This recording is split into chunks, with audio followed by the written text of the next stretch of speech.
I'm going to get into the fun part of the Let's Fly podcast today with the industry of how we have some really good tips. Welcome back to episode 3 of the Let's Fly podcast. Today we're joined by PaddyMack, who is what a lot of people probably know him by, a professional skimboarder, was once top 10 in the world. And the reason we have him on here today is because he is one of the greatest FPV pilots in the action sports world. So welcome. Thanks for coming. Thanks for having me, guys, and thanks for all the kind words. This meeting has been a long time coming. I've seen what you guys have been doing in the FPV space for, years now. I feel like ever since I started, I've been seeing, the Epic Drone Tour's name on the internet. Thanks, so man. It's really cool to be here. It's great to finally get you on this and to have a good conversation about the FPV world and get people to know you a little bit better and hopefully learn a few things about the FPV space. So you, I think in the last about 3 years, have come onto the scene in FPV pretty quick. Like a lot of people, it takes them a long time to get going, but you have sort of, had a really big trajectory of getting really big jobs pretty quick. So how did that start? It all started in COVID. I'm a COVID pilot, as they would say, and it all started because my wife and I work together. We've been creating content and working for brands and having contracts and stuff like that ever since I quit my day job in 2018. I've been helping her film and all that jazz, and I remember telling her, like, hey, we should get a drone. I think we could get some really cool shots if we had a drone. So my first drone ever was a GoPro Karma drone. And I didn't know anything. I thought it was the coolest thing on the planet. Already had a GoPro, so it already kind of linked in with all of my gear and the limited amount of camera knowledge that I had. And that thing was wild to use now that I'm at where I'm at now. But she actually told me to get into FPV in 2017. And I was like, I looked it up. I was like, I don't really know how to solder. I don't want to blow the house up, and it looks fun. I bet you I could do it, but I don't really want to get into that. And then 2020 comes around, COVID comes around, and I was like, this would be a perfect opportunity. So me being with her for so long and seeing how kind of working with brands via social media and stuff like that, I said, it's a $2,200 hobby to get into. So I said, I wonder if there's a brand out there or a company like FPV that would like to be a part of my story. And ironically enough, I'm curious if you know this name or it rings a bell. It was Beagle Drones. Mm-mm. They were based on the East Coast, and they were producing a ready-to-fly Cinewoop and a ready-to-fly 5-inch analog, but it was super affordable. It was a whole kit that was really affordable. And they were like, yeah, we'll help you out. Have you ever flown in a simulator before? And I was like, what's that? And they're like, we're going to send you a controller. Check out the simulator, see if you like it, and report back to us. And then when you feel like you're comfortable, we'll send one out to you. Which is important because, you don't want to learn that you get seasick really easily. Seasick, I've been playing video games since I was a little kid. And, if you watch somebody else play Call of Duty, it can get pretty like dizzying, but when you're playing Call of Duty or something like that, you're in control. You don't experience that. Yeah. But so they sent me out the controller, and I started on the DRL simulator, and I remember the first time I was able to complete a left turn and go through the flag. It took me 3 days to learn how to go straight. FPV's not easy. So a lot of people don't know. That's like people see what where I'm at now, and they're like, oh my God, how did you learn so quick? I'm just like, get in the simulator, and you got to put the time in, because it took me 3 days to learn how to actually fly straight. And that's just the most simple thing you can do. 100%, and that's kind of how I got into it, and I had a ton of help from one of my friends. His name is Kevin King. He's on social media. He's Lucid FPV. Mm-hmm. But me and him go way back, because he used to film me skimboarding all the time. And he's an actual skimboarder himself, and he's pretty darn good too. Nice. But I posted on Instagram that my first lap around a track through all the gates didn't crash, and only one lap, so I didn't actually finish the whole race, but I had the one lap, and I was stoked. Awesome. He commented on the post and was like, looking good. Some FP like encouraging comment that I can't remember, but then I get a DM from him, and he was, am I allowed to cuss? Yeah. He was like, do you know who the fuck this is? Because I had responded with just like, hey man, thanks for the love. Like, I really appreciate it. It's really funny. He was like, do you know who the fuck this is? And I was like, no, who? And he's like, it's Kevin King. And we hadn't talked to each other in 11 years. So to me, I was like, oh my God. And then I looked at his profile and saw how epic, like, he was already a great pilot. Yeah. So to see him, I was like, You oh had my no God. idea that was him because of his name. Yeah. And long story short, he said, as soon as you get 60 hours on the sim, I got a drone. I'll drive down. I'll bring my whole setup and you can fly in real life. And he also helped me build my first drone. Like, spent 2 days, drove down to my house. We went through about $1,000 worth of parts, but we finally got that thing running. Hey, the rest is history. What do you? So you originated as a skimboarder. How long have you been doing that, and how did that lead to having your now wife? So I've been skimboarding since I was 16 years old. I grew up in Clearwater, Florida, and then I moved out to California when I was 18. I figured I was going to be working, paying rent, no matter where I was at, so it might as well be somewhere that I can enjoy my hobby to the best of its ability, especially after visiting out here. And so I was just skimboarding, and then skimboarding is actually how I met my wife, Amber Torrealba. She's a world champion skimboarder, and she actually approached me at the wedge when I was changing into my towel before a session. And I mean, the rest is history. We'll be together 8 years in May 16th of this year. Nice. And she's been in the content creation space, I mean, since Instagram came out. Even since before that, she has her bachelor's in marketing. And she was my first look into how people make a living off of filming and creating and stuff like that. Because I even had to ask her, I was like, how do you make money? How does this happen without like a day-to-day job? And that's how I started getting into cameras. Had a day job, I was making some good cash. I loved GoPros, and I was like, now I want a real one. Now I want like some kind of mirrorless camera. I got an A6300, and made by Sony, and she was like, wow, that's a good camera. It shoots 1080, 120. Maybe in your free time you can film me skimboarding and this and that. And then that turned into filming for her contracts and her brand deals. Like, my first drone gig was for Michelob Ultra. Really? Yeah, it was like, it seems really mellow to me now, but back in the day I was just like, really, I have to? And it was a GoPro Karma. Mm-hmm. You know, and Michelob Ultra loved what we did, and you know, it was a cool like first look at being a part of a production like that. And it was only just me and her when I say production, but that's what made it so cool. Yeah, I mean, that's awesome to have a wife and somebody you can spend time with that also knows the background of marketing and media.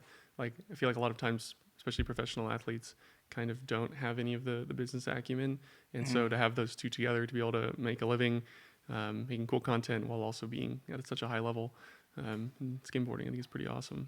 So being a skimboarder, you know, we're all surfers here. We live in Encinitas. It's a big surf culture.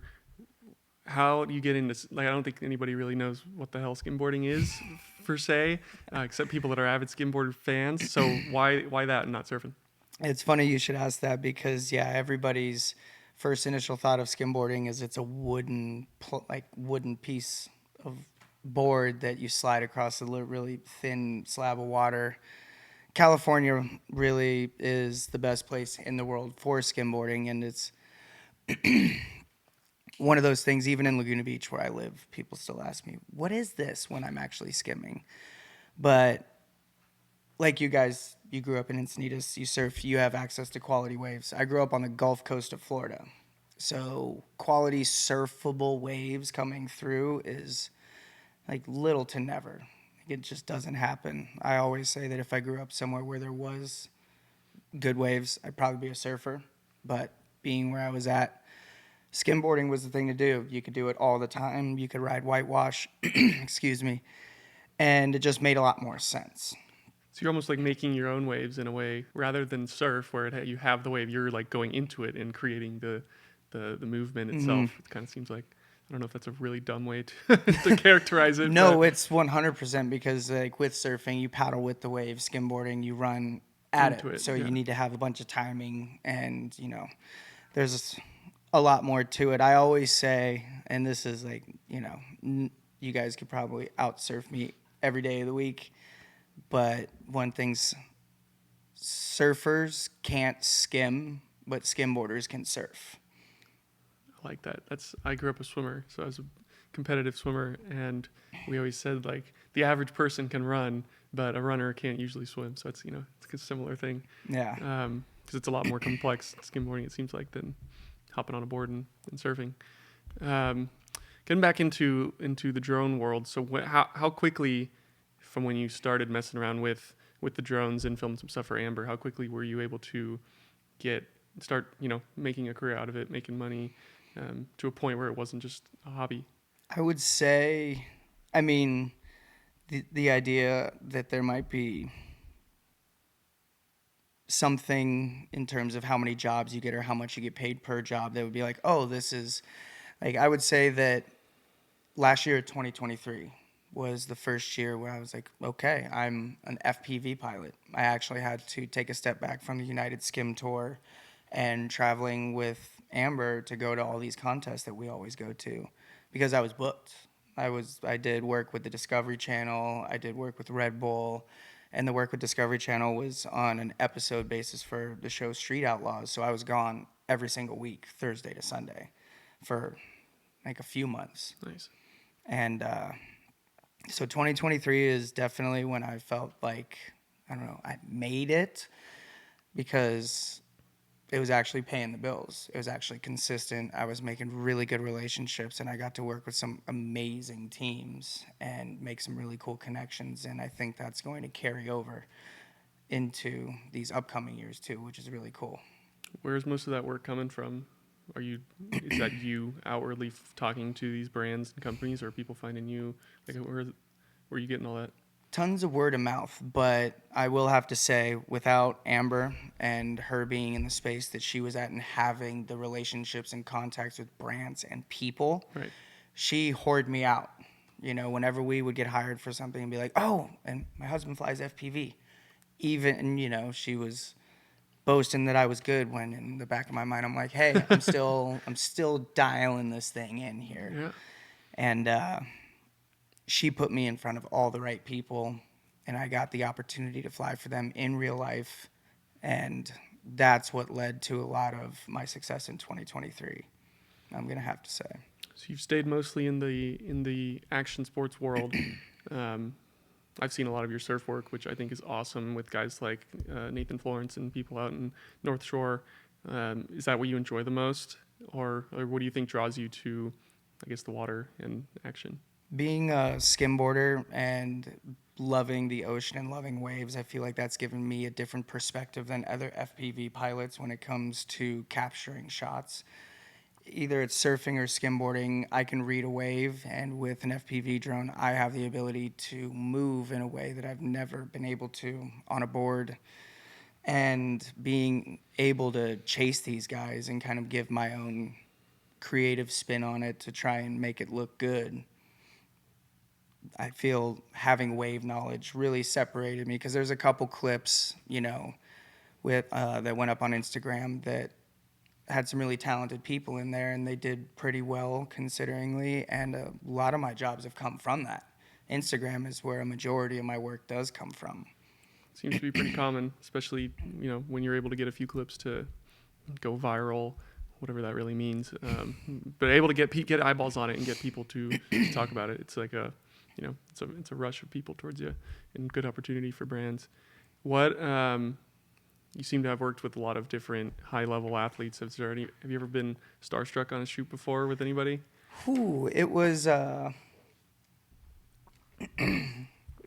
that'll look good. It's an ad for the water. No, it's okay. This is all like waterproof. Like for me, it's all waterproof type stuff, so we're good. Nice. Let's see, the most starstruck. Like, I bet it's more nerve-wracking to fly around a famous athlete than a normal person. So Everything kind of the most nerve-wracking didn't come until after the fact. I got home and I showed Amber a clip that I got. I was working with Sea-Doo, and they were doing a bit with the fastest person on the water and the fastest person on land. Mm-hmm. They told me his name, but I'm not really good at knowing who people are. That might sound bad, but it was Daniel Ricciardo, the F1 driver. Mm-hmm. And I did some wild shit where I put the drone really close to his face. He was pinned out on the Sea-Doo, and I came up from behind him and did a full like wrap around and a whip transition. You'd be going pretty And fast. I put the drone pretty close to his face. And I showed Amber, and she goes, "Paddy, do you know who the fuck that is?" And I'm like, "No, should I?" She goes, "That's Daniel Ricciardo." And then I look him up on Instagram, and I see how big he is. I was like, "Oh, that's what the director meant by we can't afford him." And then it all came together. But afterwards, I felt like that was the most starstruck. But not to gush, the most nervous I've been is on the shoot that I just came from in Mardi Gras. Out in New Orleans? Yep. My aerial observer was Nurk FPV. Really? Yes. Ah, that's cool. He's big. He's a really cool dude, and I mean super talented, as everybody knows, but I'm definitely going to say the most nervous was when he was holding that director's monitor and was just kind of let me have free reign. He was like, "What do you think we should do? You know, what do you see, this and that?" And kind of giving me creative freedom, which was nice to be able to be in my own zone and be like, "I think this is looking good. Like, let's go this way. Let's do this. Let's start here." But it was, I mean, kind of full circle.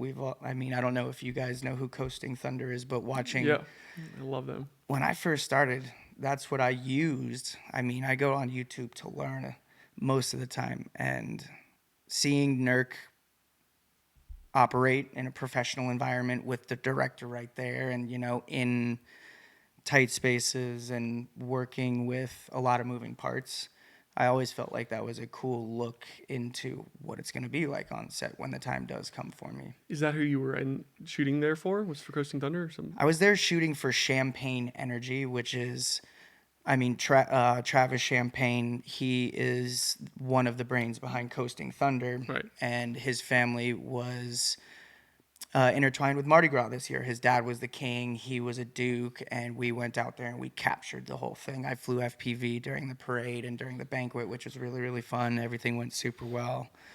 And Nurk was there with Winston to mainly pilot the I-3, and I also had my assistant, Eddie Core. We're all very accomplished and very good FPV pilots, but Yeah. to have all four of us having each other's backs, that was the sickest. It's a dream team. Dream team. Have you worked with big drone or video companies like Coasting Thunder before? Or is it mainly solo work? It's a lot of solo work. For production, I've worked with Wolfpack, which I consider to be, a pretty rad production company. Who else is a good one? I did Alfa Romeo last year in Italy, and, every crew that I work with, I feel is just, even if it's two people, it's a production company, because those guys are just wearing 10 hats each. Yep. That's really all that means. It means they're working more than when you have 10 people. Exactly. So the most memorable ones, Red Bull, Lamborghini was another really crazy one for me. I got to fly at Pikes Peak. Flying a drone at 12,000 feet is not fun, though. That's definitely not. There's a ton of projects. And Talk about that a little bit. I flew an 8-inch Catalyst Machine Works America with a 5,000 milliamp hour battery on there. And I just needed all the power that I could get up there because, 12,000 feet and chasing. Air is super thin, huh? Dude, even walking to the car. And it was freezing on top of that, so batteries were not happy with me. Yeah. But going up there and doing all that, I was chasing a Lamborghini Urus that was trying to beat the world record for fastest production SUV doing the hill climb at Pikes Peak, and they smashed about like 19 seconds. Wow. But I had to scout every morning before I went up to the mountain what corner I wanted to be on, then get there. Our call time was 2:45 at the top of the mountain for him to take off at 5:45 a.m. first light. 2:45 in the morning. Morning, yes. Wow. Because Pikes Peak is a toll road. Right. You only got two runs per day. Wow. So I would only get one opportunity to get shots as he would fly by. So these are the type of things that I think a lot of drone pilots dream of doing. You're chasing a Lamborghini on the top of a mountain in middle of the night. That's pretty crazy. Well, it was daytime when we were actually up there, yeah. but being up there with the whole Lamborghini crew Yeah. and like even the CEO of Lamborghini was there. Like it was this whole big thing, and they're all speaking Italian, all just moving so quick to get this thing out. And he had he crashed the first day, which wasn't fun. Everything was okay, but he did like irreparable Crashed pretty damage bad? he went off the side. He went straight off What? the side. Like a cliff? Yeah. Pikes, yeah, like straight off the side. I'm shaking just thinking about it. Because it was right after he came through my area that I was at that day. And yeah, the next turn he went off. He was fine. He was okay. He was fine. He walked out. I got to see all the footage. He walked out of it and was just like, it's over here. Did they have a backup car? No. Oh, shit. Crew had to work on it all night. Oh, they worked on that and car. we were up 2:45 the next morning. They were still working on it, and he was ready to go at 5:45 a.m. I can't wrap my mind around that. So they just fixed the car after crashing off of a cliff. How do you deal with that kind of, like, what's the stress level that you're feeling when you're doing something like that and something like that happens? How do you? I mean, the stress level is always kind of high, I feel like, because, I mean, even on my radio, you'll see what it says, but, I mean, you never are really, it's like riding a motorcycle. It's not if, it's when the bird goes down, Yep. and you never know when it's going to be that day and for whatever reason.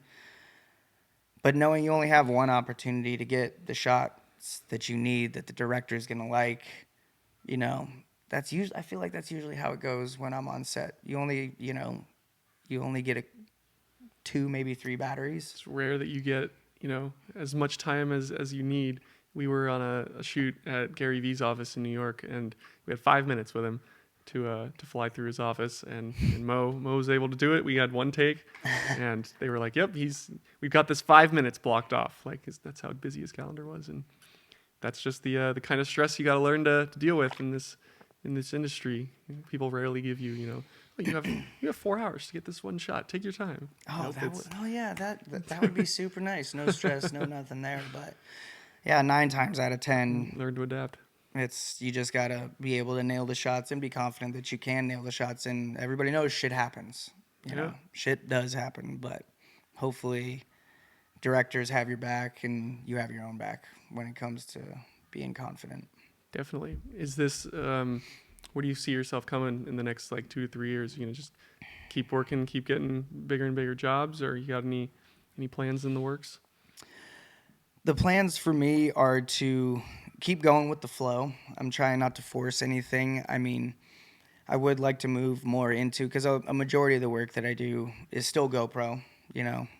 Clients, when they hear the price difference between a GoPro and a Komodo setup, they always choose the GoPro setup. I think, it's not that big of a difference for that cost. Because in the back of their mind, they know, we only need him for 3 batteries. That's all he's going to do. And it's, Yep. GoPros have gotten good these days to where, you can match it with certain footage, because drone footage is, super quick when they do use it. It's just at the most maybe 2 seconds, but Definitely. that's usually how it goes. But my plans are to try and just push more cine lifter work, more quality work. I want to move. I love GoPro. I love everything about it. I feel like I know that entire ecosystem up and down when it comes to FPV and GoPros. Cine lifters, I've had a lot of experience with them. I got to fly them over, a couple really fun car projects, and I got to fly for Polaris and Motor Trend and all that stuff and get really intimate with that. I fly a Shendrone's thick. Nice. And I love that setup. It's affordable. It's easy to look and see what's in there, but that's where my direction would like to go, is to deliver more quality images to my directors and have them see the difference too, because a lot of them don't. I think that's the biggest thing is we got to get more of the directors and DPs to see the value in, having that extra 20, 30, 40% quality difference that, to an average person, maybe it's not making that big of a difference, but, at the end of the day, it really is. If you can have a Komodo color, color palette on the shot versus GoPro where it's quality's just not there. So I'm always preaching with everybody that I talk to about customer service. That's what I think is the number one key to success. And if there's any metric you're going to measure, it's making sure that the client or whoever you're working with leaves the experience happy, not giving attitude, not yelling at someone on set. I've heard some crazy stories that I can't get behind. So what's your take on customer service and approaching a client? If you want to make it, you need repeat business. And you're not going to have repeat business if you have rubbed somebody the wrong way. Amen. That's the long and short of it. You can only skin a sheep once. That's the way that I look at it. And, like that's good. You got to treat everybody with respect. No matter how big the shoot is, everybody's going through their thing, and it doesn't matter in what context. Like, I can't ever expect any director that I work with or anybody that works for that director to know anything about FPV. So you kind of have to hold their hand like a small child, show them like, hey, this is what the drone can't do. Be firm in what you are telling them, because my main goal is safety on set. And I think just if you're feeling some type of way, there's different ways to express it. I'll yell at a client if he asks me to fly in somewhere or fly or do something that's illegal in the eyes of the FAA over and over. I'll be like, you need to fucking relax. I'm not doing it. It's not worth my license. Or I'll just tell the client, it's a $150,000 shot. If I lose my license for a year, it's a $150,000 shot. Yep. So you sit on that and you tell me how you feel about it. But it's having those limits to know when to do that. A lot of people, I think, go there way too quick. Yeah. Like they just get asked something slightly that they're a little bit uncomfortable about, and they don't know how to communicate that. So they're just like, I'm not gonna fucking, they get pissed way too easy. And I wish I could get it tattooed on my forehead. You live and you learn. If you ever lose a client, you can sit back and actually swallow the reason that you lost that client is because you were an ass, or you made people on set feel uneasy. Because you're getting hired to fly, but you're the expert on set. You're the drone pilot. Yep. Your job, anything to do with drones. And that includes people working around the drones. Like if I'm chasing somebody, the first thing I go up to them to tell them to kind of ease the tension is the drone's going to come up close to you. I just don't need you to make a face like somebody next to you just farted.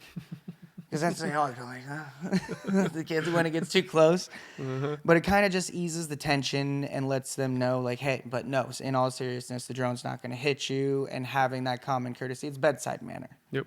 You have to have good bedside manner because nobody knows anything about our setup. It's still so new. Even if FPV is getting this popular, people still don't know what the hell When it is. people see it for the first time, they're just like, what? How does he see through the goggles? It's just, they always ask that. Where is are you it seeing VR? From?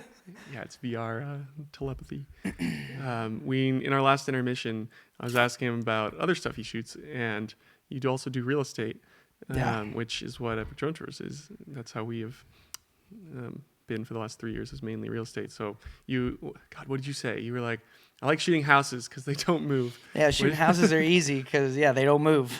It's a very relaxing setting. It's real estate has never been my passion, but being behind a camera is a passion, and making money is a necessity. So naturally, shooting real estate it's like it makes money. It's fun because it's easy, but it's not what I really truly love to do. FPV is what I really truly love to do, among other things. But if I have to choose what pays the bills, FPV would be it. And I have a few select clients that I still work with, few realtors. Shout out Michelle Sparks. We've been together for 8 years, and she was the first client that I ever had, and we're still holding strong. Nice. But no, real estate's just, fun, easy money. There's not many jobs that you can just put AirPods in and go take photos. And we're probably spoiled being here in Southern California. While we might not think a house is that crazy compared to, real estate photographers in Idaho or, no shame to Idaho, but I feel like real estate out here is better. There's a definite difference. Yeah. There's definitely a difference. And yeah, like I said, I've been seeing your guys' stuff and doing the fly-throughs that y'all have been doing in some insane houses and insane buildings. And, shout out Mo. I've been seeing your face the most on the internet. And, that stuff isn't easy, especially those choreographed shots. I mean, all it takes is one bad move, and it's like, run it back. Everybody else has to do it. We run it back. I think my favorite story from something like that was we were shooting a resort in Texas last summer, and we had it was in their spa. We had a whole one-take plan. We had people in the locker rooms. We had people doing yoga in the back. We had someone getting a massage. We had people at the reception. And then in the gym, we had Zach, who's our roommate, but he's not here, and the GM of the hotel doing like ropes. They were in the gym working out.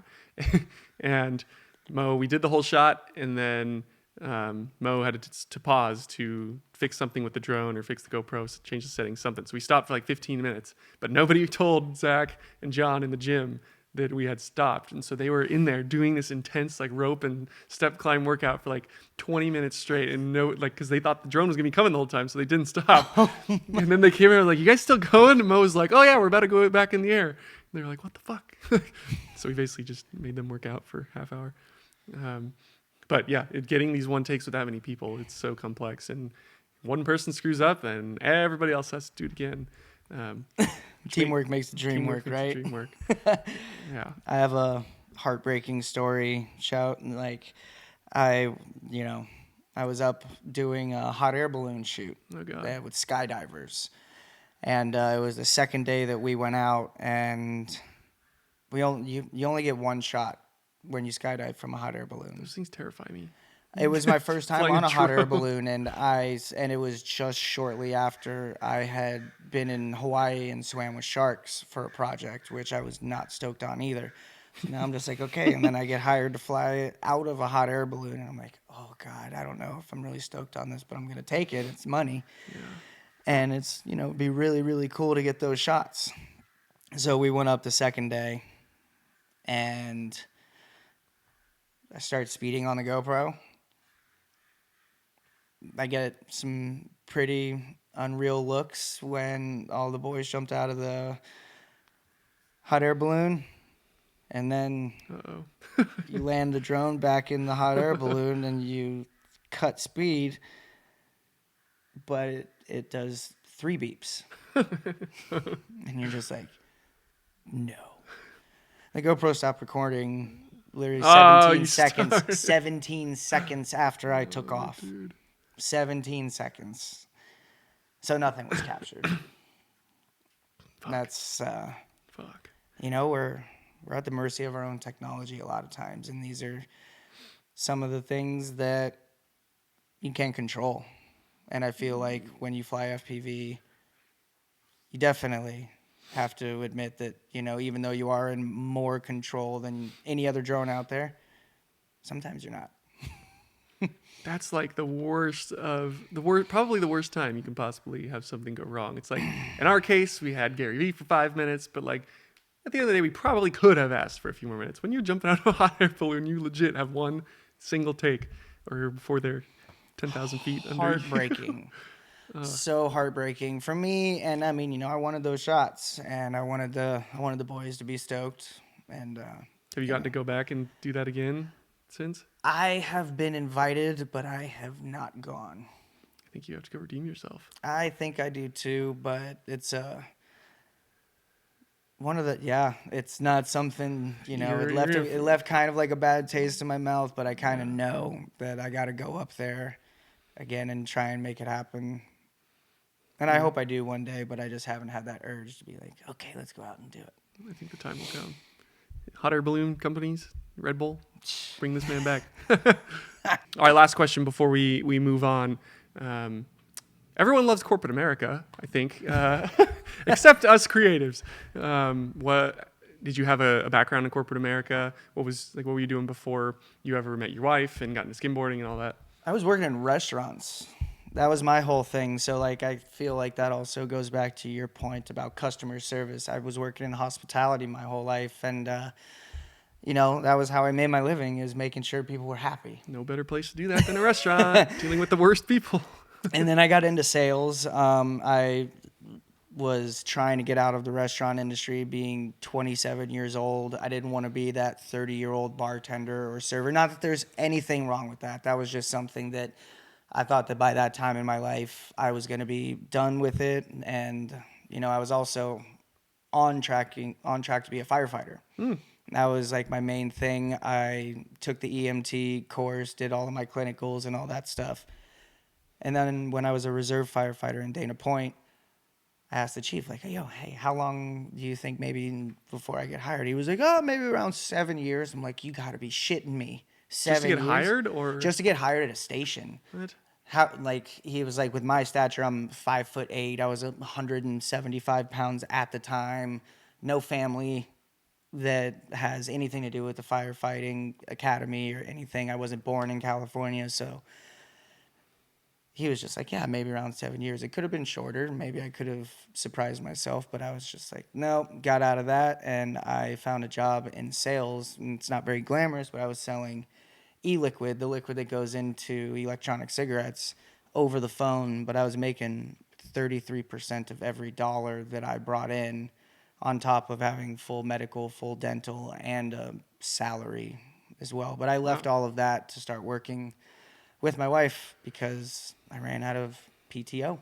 And there was a project at Lake Powell with a really cool photographer, content creator named Travis Burke. And it was for a client that my wife and I still shoot for to this day. So say it worked out leaving corporate America. It did work out leaving corporate America. Corporate America was nice because it allowed me to make enough money to get into the camera space and afford my own gear and do what I needed to do and give me my exit from corporate America too. So for people like our buddy Joe here who have really cushy corporate America jobs, but don't know what to do, but know they want to do something creative, what do you say to them? Work on it after hours. That's the main thing. Just like if I think you said you surf? A little bit. You can't surf when you work. Can't surf when you work. And my point being is that, FPV, I was lucky enough to explore this portion and get where I am because my wife was still bringing in clients and still doing that. And I still had real estate here and there. But at the same time, I was able to throw all of myself at FPV. But for anybody else that doesn't have that option, you're going to have to put in the hours elsewhere unless you have some kind of backup plan or somebody that's supporting you in that way. And, I had multiple supporters from, Kevin King making sure that I was going down the right path and not buying electronics that aren't going to work, and making sure that I was getting set up with drones that are fit for me, because I initially wanted a Cine Whoop. He said, no, bro, you need a 5-inch, 100%. Cine Whoop is only going to hold you back. And ironically enough, I wholeheartedly believe that. And if you love it, it'll come. If you love it, it'll come. Like, you will make time. The moral of the story is either grind all night every night or find a wife that is in the industry. Find a sugar mama. Find a sugar mama that's willing to have your back. Like honestly, that's really what it's about. I want to go back to that. So that's an interesting point of a Cinewhoop's only going to hold you back versus a 5-inch. That's kind of the technical stuff that I think a lot of people don't talk about. There are a lot of pilots, especially people like us, who our main work is indoor on Cinewhoops. So where is that kind of coming from, thinking that that's going to hold you back? Because I think it's closest to what you fly in the simulator.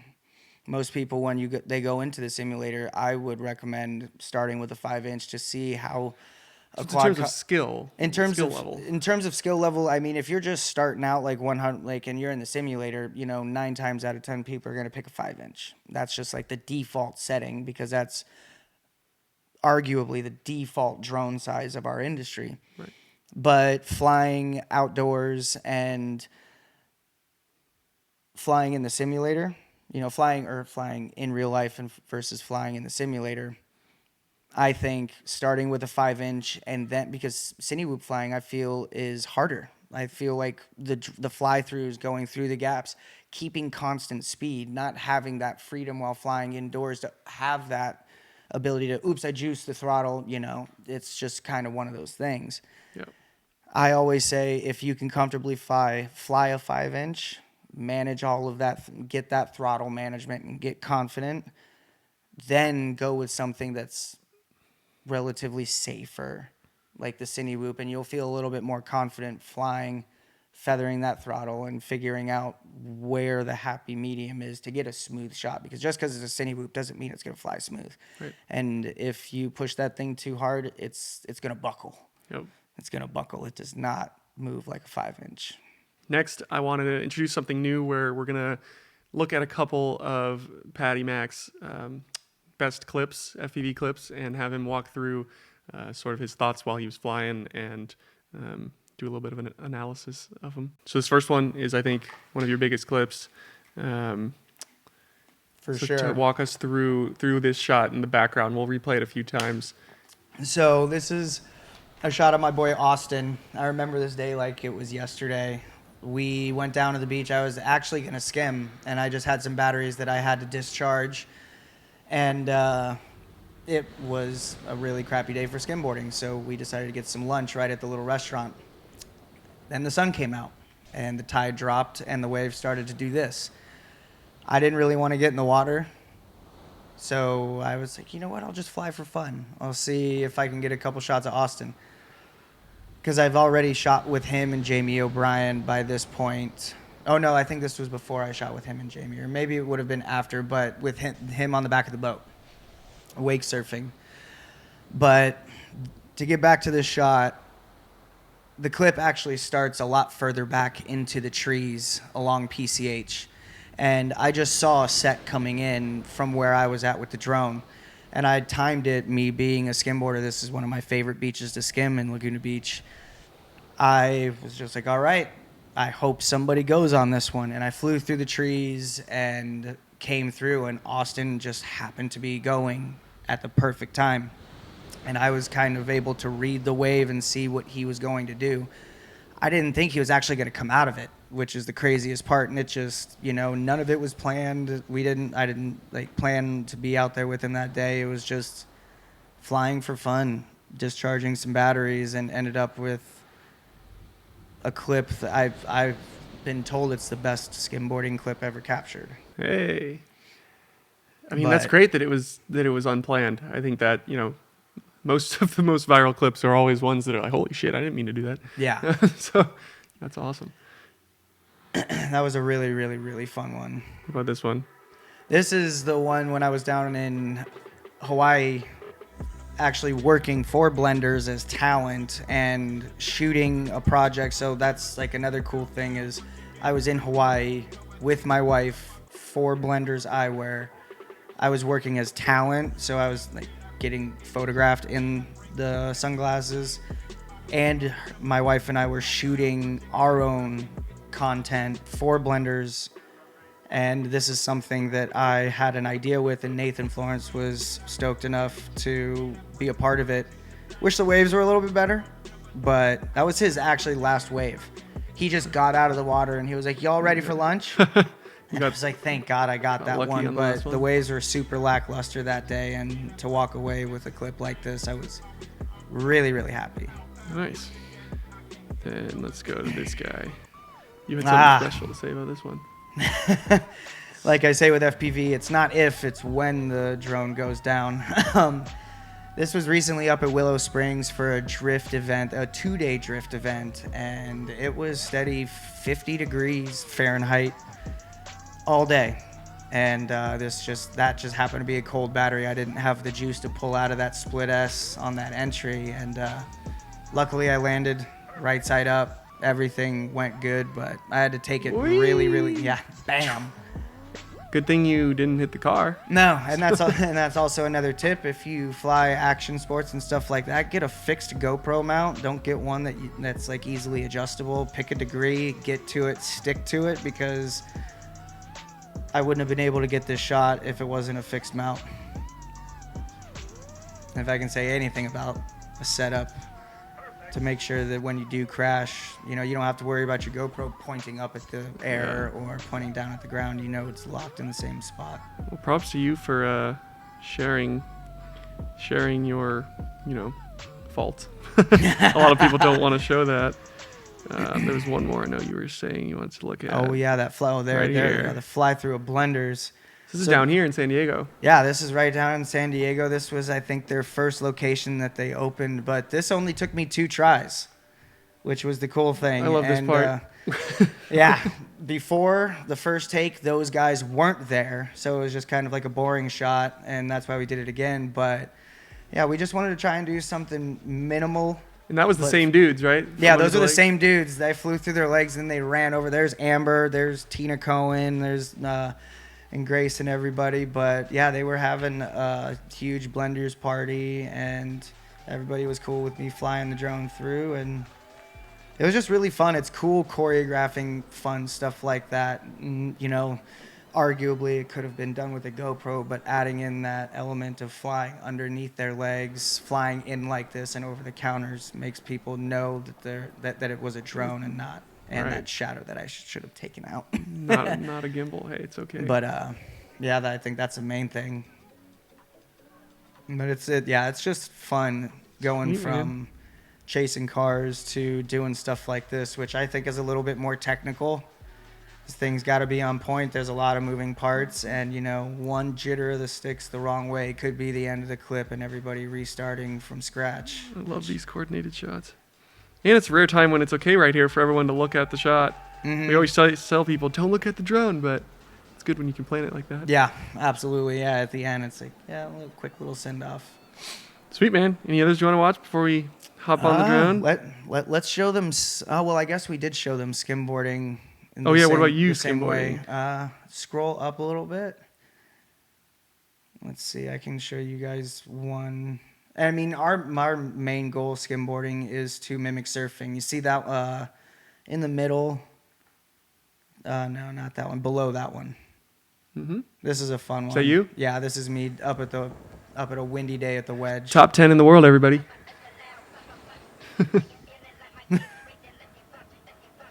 Oh shit. That's pretty cool. Barely hanging on, but these waves are gnarly. Yeah, that's Wedge. That's a special wave. That side wave is created from the wave hitting the jetty first, and it actually there's no energy lost. So I mean, it connects with the wave behind it and creates a wave like twice the size that it would normally be. So that's what people are usually surfing there, right? A lot of people do surf, but this is actually more so for skimboarding and bodyboarding and body surfing. Oh, that would be sweet to body surf, getting slammed. Yeah. Dude, and the guys that body surf out there, a lot of times they're in banana hammocks. It's kind of nuts. They'll go out in the summer when those big swells come through, where it's like, it'll get 20 feet out there. Jesus. Oh, you wanted to see that That's one crazy. of me getting annihilated in Mexico. Did I? The one that we can. The one that went. If you scroll down, might be fun. Yeah, I think this is a cool way to see inside your brain. Yeah, keep going. You can teach you what not to do when down in Cabo at the beach. Oh yeah, I remember you talking about that. Yeah, but it's ironic. You have all of these insane resorts and hotels. Keep going. And they're all along this beach called Solmar, and you are not allowed in the water. There's all these signs that say you're not allowed in the water. It's too deadly. People do it anyway. Keep going. Sorry, it's down there a little bit. It was a couple years ago. No worries. Well, I'm gonna try and make sure go up. I think I found it. Okay, so do you see? This guy? No, it's not that one. The one below it. Yep. Oh Jesus. Oh no, that's the full interview that I did with People Are Awesome. So if Where's If the short clip? Scroll down a little bit more. It shouldn't be too far away. Keep going. Oh, come on. Yep, there it is. So that's my view of the wave. So what are you thinking right here? I'm thinking, oh shit. So that's Tossed you 15 feet in the air? yeah. If you scroll over, you get to see the beach of how big it was. Do you know Clark Little? Yeah, he reposted this. Did he? He reposted it that day. So he's in these things like every day, all isn't the he? time. But this was happening. I wanted to get. You see the pole at the top of the frame. Hold on. Yeah, you see the pole at the top of the frame. What? So are you holding on to it the whole time? Yeah, it's wrapped around So my that's wrist. you going that so high that's up. me going that high. And obviously that day it's too big to skim. So there's like 6 of my buddies out there. There's 6 of my buddies outside, and the only reason we were all just body surfing. We were all just out there having fun body womping, and I had gotten a slow motion shot of one of those big waves coming in, and then I turned around real quick to orient the GoPro so I can get one as a selfie. And if you scroll over, you'll see like, oh, selfie. I'm like, oh shit, I didn't know it. I didn't know where I was. And yeah, it flung me 15 feet up in the air, and luckily it was just perfect where when I landed, I just landed on whitewash. So how bad could that have been? Could have slammed you down 15 feet without a wave? Well, the scary thing is you don't know which way you're pointing. Right. You don't know if you're head your down, head. feet down, arm down. So I'm just trying to hold my head or do something like this. And I never hit the ground, thank God. But I mean, everybody on the beach was freaking out. Oh, look at that. And it's like 20 feet above. So this shot right here is from a woman. Her name is Fabiana Beatty, and she has a daughter that competes professionally. And Clark Little reposted this the night that she posted it, which was the same day. She goes, PaddyMack trying to hold his own in Cabo shore break, and he reposted it and went viral both ways. I ended up on the Cabo news station. They were making fun of me. They were calling me a tourist and stuff like that. Really?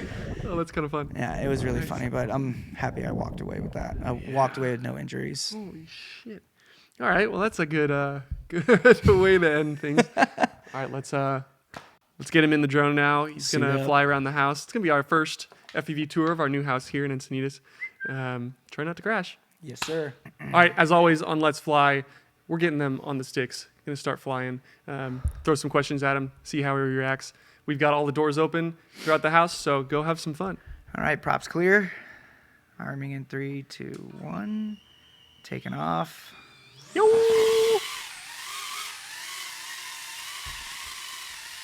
All right, you said that you have some really good tips about confidence when on set and when flying that a lot of pilots could benefit from. So talk about the confidence you have right now. Confidence right now, I have great confidence, and it's because I trust my gear. That's if I can tell any new pilot something, it's invest in more drones. Don't always invest in the newest, flashiest thing. I just got these new V2 goggles maybe a month ago. And, I'm still on the entire old ecosystem when it comes to the gear that I run. I'm still on the old Vistas. Is this window open? I don't think that one's open. Okay. You've got to go to the very, very back. To the Very, master very bedroom. back. I'm still on Vistas and air units and stuff like that, so... Oop, he is losing connection a little bit, but we're coming back around. If you go through the Birds. right side balcony, you'll come back down here. There we go. Yeah. Oh, he did the full cycle. That's sick. Here, let me Okay, fly. go back up again and look for the Epic Drone Tours neon sign. Okay. See if you can find it. I need to find the sign. Okay. But invest in more drones. That way you can go to locations and you can have multiple drones. My directors can always count on me that even if I do go down, I have another setup to make sure that we still obtain the shots that we need to catch or capture, excuse me. But a little break up here. Where is that sign? Oh, geez. It's in the office where there's desks. If you In the office where there's desks. Okay, now I see it. Okay. see it? There we are. Nice little nugget. Okay, Did you let's start from here? But my thing is, it's like, then you won't be scared if you mess up. You can just comfortably tell the director, like, hey, let's just run it back. I got another setup. Oops. We're I down? lost all signal. Woo! I'll have to show you that goggle video because image transmission stopped. Okay. I wonder if I can get out of it. This is a good test. Let's see if he can. I don't know what I'm in. Where were you? I'm in your room, and I think I landed on the bed. That's not the worst spot to crash. No, definitely not, but I don't have any video right now. Oh, there it goes. Did you recover? It's going to be a legendary recovery. If I could get video back and see what now.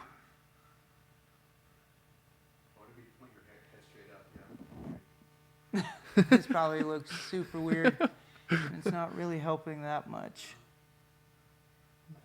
Joe, you want to go grab it? Yeah, we might need a recovery. Joe's on the recovery.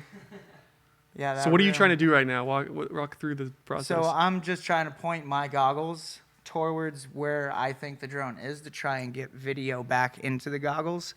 Because right now it comes up, then it goes away. It comes up and it goes away. How do you prevent these kind of things from happening when you're having on the actual shoot? visual line of sight, which is another reason I wanted to touch on why flying indoors is so difficult. So to the left, turn around.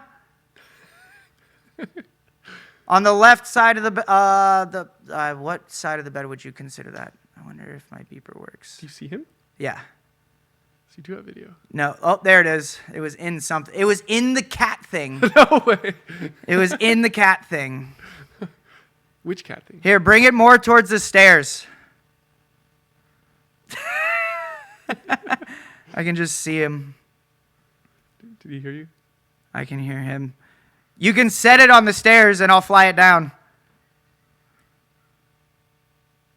The signal is still super bad. Interesting. Is our house made of something that breaks the signal? Tell me if the GoPro's okay. Is it still facing the same direction? It is. Okay. I don't see any lights. Okay. Ammo, hold on. Is it still recording? Yeah, on the back it's In the back, you have a green flash. Okay. Nice. All right, so let's restart this. Okay, so we're back. We had a little signal loss there up in the master bedroom. how you're on Battery, I'm at 14.3. I can maybe make one more pass. Okay. Okay, I'm going back up. So you're trusting where you just lost signal, you're going back. I'm going back. I'm going to explore a little bit. Go out the left side balcony this time. Yep, just going to make it quick. Cool. Out Go the down, left side, show the bam. cars. Nice. Come back in. That's pretty sick. All right. Were you into drones growing up, or obviously not drones, but like RC cars, or No. you said video games, but I what? played video games and stuff, and I mean, I had my fair share of RC cars. And now we're dead on battery. I'm at 13.9. That was a pretty good first battery, though. Nice. What'd you think of that? That was fun. Well, it was more of like an exploratory battery, Uh-huh. That was the fun part, was figuring out what your house is doing or where it's, where everything is. You told me to find that sign. I was like, where is the house? I thought it was like maybe in the closet or something. I was like, no, they wouldn't do that. That doesn't make any sense. No, it's right up there. And without a couch up there, we got to get a couch. Nice. So how's this compare to when you're doing a test flight on a gig when you're outdoors? Test flight, this compares to, I would do this, I would still just do the same thing. Find out where my weak points are in terms of signal and try and mitigate that as much as possible. Mm-hmm. Also, maybe just change my location at that point. Maybe there's a better location that I could set up and give myself better visual line of sight. but that comes with, your pre-production. That's all part of it, from gathering permits, lances, and all that stuff, to just being on site, getting a feel for it. And, even if you have a tech, you don't even have to fly the drone. If you want to be extra safe, you can just turn the setup on and have them walk around. That's what we did at Mardi Gras for the banquet portion of it. Instead of flying around a bunch of people for no reason, just walk the drone around. It's just preparation. All right, let's do a little pause. I'm gonna do another one. Mo, I need to remember. I thought I wrote it down. Do you remember what Colin's question was at the end? Fuck. Oh fuck, you're right. I got you. No, because I don't think that you can get her on holder if you want. She's so mad in there. Right? So whose cat is it? It's mine. Okay. She was a rescue. They rescued her out of a dumpster up in Westchester in LA. Oh fuck. And she was like dying of like 20 diseases. And my mom brought her home, and I was so pissed that she had to stay in my room because my mom like fosters cats, and it was the last room that we had without a cat. And I was so mad, but nursed her back to health, and she became mine. How the turntables turn. Let's see if we can have this question of Colin. Do you know Colin, FPV? Yeah. He used the last one.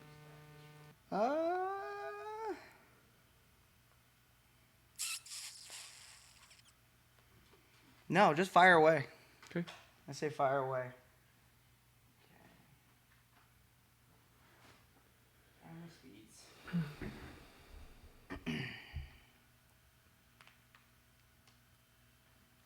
I'm ready for you. 60% of the time, it works every time. I wouldn't know you on that. That's I said. I was like, my radio says it best, but you never. It's not if, it's when. 60% of the time, it works every time. That's awesome. All right. All right. Now you can go chase Gina outside. We'll go see what she's doing out there. Make my mom upset. All right. Battery check. Props clear. All right. We're up for battery 2. So I'm curious what you think. What do you think is the single biggest contribution to the world or society as a whole that drones have brought in the last 5-10 years that they've become popular? A different perspective. That's the main thing. When I get on set, I feel that you can't go wrong with just getting shots that are different from what the rest of the crew is getting.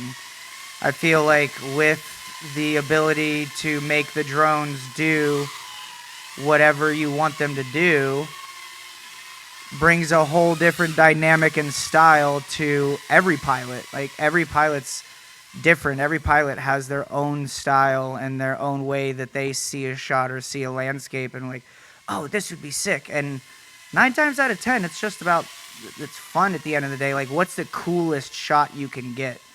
And I feel like there's not too many jobs out there these days where you get to do that. Do you feel true purpose with what you do? You know, a lot of people talk about passion and chasing your passion and doing what you love and stuff, but do you truly feel that fulfillment when you're on set? Not only do I feel fulfillment, I feel accomplished. And I feel that that's like a huge thing. There's not much better feeling than leaving a shoot and being like, that was a job well done. Holy shit. I was trying to go between the chairs. Do I have turtle mode on here? You're upside down. Let's see if you can get it. Hey! You got it. Turtle mode for the win. Here, let's check the GoPro angle and make sure that's okay. It's forward. Very forward. You want to grab it, Mo? Land it in your hand? Get to look at my cheeks in the camera real quick. Ooh, let me see him. All right, even while we're doing this, if you had unlimited resources to fund one drone project, anywhere, doing anything, what would that be? I would do a project to where I get to travel around, and I still haven't gone or gotten to fly in the snow. I really, really like chasing things that go fast. whether it be cars, whether it be surfers, people. Oh, you locked me out of your room. I didn't close it. Oh, no, that's okay. That's okay. It's all about improvising. True. Like at this point, from what I would truly like to do is... Oh, sorry. I'm looking at this ping pong table gap. I really don't have a big want or a big project in mind. I feel that if it had to do something with chasing amazing athletes and going and flying over the water, that's the main thing. Like, I want to go to Hawaii when the waves are really good, and I would really like to put a cinema camera in the air and showcase these guys in a way that really hasn't been done before, and all on a red or something capable. Flying a Komodo over the water, that's got to be over the salt water. Yeah, it would definitely be salt water. And I mean, I have floats that I put on all of my water drones. I really like this room back here. Nice. That's Joe's room. All right, next question really quick before the battery dies. We've got 14-1. Great book by Simon Sinek called Start With Why. What is your why every day? My why every day? Ooh, that's a crazy one. My why is to make it. Oh, and I made the gap. Hey, that was I made the chair timely. gap. Talking about making it, and then my why is to wake up every day and feel like I am accomplishing anything. I feel like that sense of accomplishment at the end of a day, a job well done, knowing that you put your best foot forward and you can hang your hat on that day or that job or whatever you did. That's my why. There's nothing better than the feeling after a job well done. Bam. That's, I think, a good ending. You clearly are doing an amazing job. You've worked on, as we saw, some incredible gigs and are really making a name for yourself just in the last 3-4 years. Lastly, we have this tradition on this show where one guest asks the next guest a question, and yours is, what brings you true joy? What brings me true joy? Wow, that's... I'm going to be kind of lame here, but it's that feeling of a job well done. And that could be with anything, whether it's catching a wave, whether it's making a meal, whether it's flying or just having a conversation with somebody, helping out a new drone pilot that wants a look into how to get started or anything like that. I feel that just doing your best and having that is everything. That's what brings me the most joy. I think that's really important because a lot of people, not too often creators focus too much on the money, but a lot of people are way too focused on I need to get this job to get the next job to get the next. But when you can just do something, even when it's for fun and not getting paid, and still feel that accomplishment, I think that's great. Yeah, that's awesome. Me too. What are you going to ask the next guest? When you were a kid, what did you want to be when you grew up? Nice. That's a good one. All right, that's just going to wrap it up. Thank you for joining us, Mr. PaddyMack. Amazing drone pilot, amazing person, amazing skimboarder, all the above. I think people got a lot of value out of this. And yeah, any closing thoughts before we go out? No, thank you guys for taking the time, hearing what I have to say, and having me on this podcast. It's been a real treat, and for anybody out there who ever has any questions about FPV, hit me up on Instagram, hit me up in any way, shape, or form. I had a lot of help getting into FPV, and if I can steer somebody down the right path and have them avoid some shortcomings or some hard times, I'm always happy to do that. Where can everyone find you?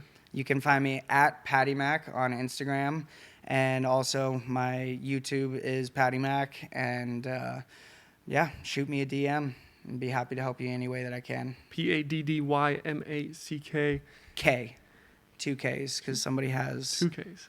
The real one. That's a bummer. All right, and as always, you can find me at Jack Spitser on Instagram, at Epic Drone Tours, to see all of our work that we're doing. And we'll catch you all in the next episode.